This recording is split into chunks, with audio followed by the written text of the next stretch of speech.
Sudah dapat link semua? Ada yang udah dapat linknya?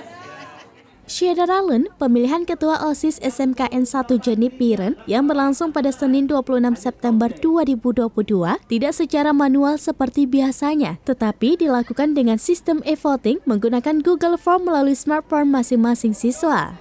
Kepala SMKN 1 Jeni Piren, Ferry Irawan mengatakan ada sebanyak 302 siswa mengikuti pemilihan Ketua OSIS Masa Bakti 2022-2023 secara e-voting dengan 3 kandidat yang mewakili dari 8 jurusan. Sebelumnya, sejak awal September, para kandidat Ketua OSIS telah menyampaikan konsep visi dan misinya serta menjalani tes wawancara dengan Wakil Kepala Sekolah Bidang Kesiswaan. Memasuki tahapan pemilihan, bakal calon Ketua OSIS diseleksi bidang kepemimpinan, keorganisasian, kesekretariatan, kecakapan berbahasa, serta keterampilan baris berbaris. Dari penyeleksi tersebut, maka terpilih 3 calon Ketua OSIS, yaitu Muhammad Irfan, Handika Pratama, dan Prayoga Ginting. Sama-sama saya juga dangdut ya.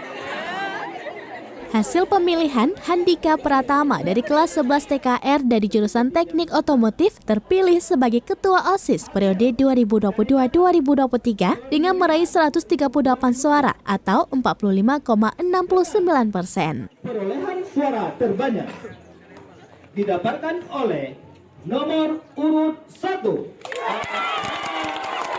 Handika Pratama.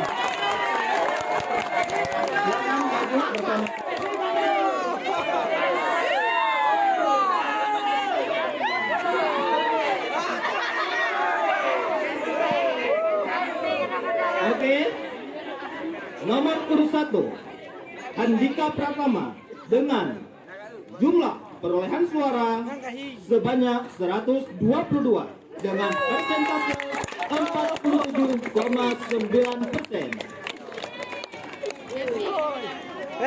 Selanjutnya, Dari Biren, Yusmandin Idris, Serambi On TV. untuk perolehan suara terbanyak di urutan kedua diperoleh oleh nomor urut 3